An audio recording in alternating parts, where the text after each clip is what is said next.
নমস্কার বন্ধুরা, এক টুকরো হেসেলে আপনাদেরকে স্বাগত জানাই। আজকের রেসিপি শুক্তো। শুক্তো খেতে মোটামুটি সবাই ভালোবাসে। দেখে নিই শুক্তোর মধ্যে কী কী লাগছে। আলু, সজনে ডাঁটা, উচ্ছে, বেগুন, মিষ্টি আলু, ঝিঙে, কাঁচকলা, আর লাগছে পেঁপে, আর হচ্ছে চাল কুমড়ো। এগুলো দিয়ে আজকে বানাবো শুক্তো।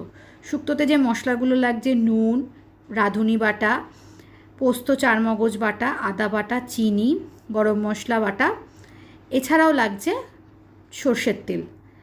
আর আমি ফোড়নে যা যা দেবো সেগুলো যখন আমি রান্না করব স্টেপ বাই স্টেপ আপনাদের দেখাতে থাকবো। চলুন, কড়াইটা প্রথমে আমি বসিয়ে নিলাম। তারপরে আমি দিয়ে দিলাম সর্ষের তেল। তার মধ্যে আমি ফোড়নে দেব 5 ফোড়ন, সর্ষে, শুকনো লঙ্কা, তেজপাতা আর রাঁধুনি ফোড়ন দেব। এরপর আমি উচ্ছেগুলোকে ভেজে তুলে নেব। ওই একই তেলের মধ্যে আমি প্রথমে আলুটা দেব।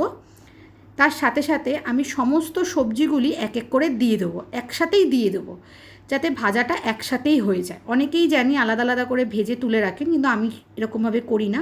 আমি যেটা করি আপনাদের সেটাই দেখাচ্ছি। তার মধ্যে নুন দিলাম আদা বাটা। এটা দিয়ে ভাজা ভাজা করতে করতে তার মধ্যে আমি দিয়ে দেবো রাঁধুনি বাটাটা। দেখুন, আমি কিন্তু এটাকে ভালো করে নাড়াচাড়া করে ঢাকা দিয়ে করব। ঝিঙে আছে বলে এটা থেকে অলরেডি জল বেরিয়েছে। তারপরেও আমি এখানে দিয়ে দেবো প্রায় 1.5 মগ মতো জল। তার মধ্যে দেব উচ্ছে ভাজাটা, দিয়ে আমি ফুটে উঠলে তার মধ্যে পোস্ত আর চারমগজ বাটাটা দিয়ে দেবো আর একটু রাঁধুনি বাটা। এরপর আমি দেব মিষ্টি, দেব গরম মশলা বাটা। এরপরে আমি গুঁড়োর দুধ সামান্য জলের মধ্যে গুলে নিয়ে দিয়ে দেবো।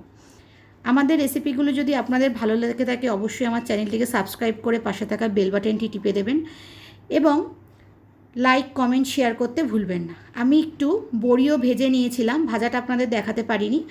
বড়িটাও ভেজে আমি ওর মধ্যে দিয়ে দিলাম। দেখুন, আমাদের রেডি হয়ে গেছে গরম গরম শুক্তো। আপনাদের বাড়িতে একবার এরকমভাবে চেষ্টা করে দেখবেন, অবশ্যই আপনাদের ভালো লাগবে। আবার আসবো নতুন একটি রেসিপি নিয়ে, নতুনভাবে নতুন কিছু করব। নমস্কার।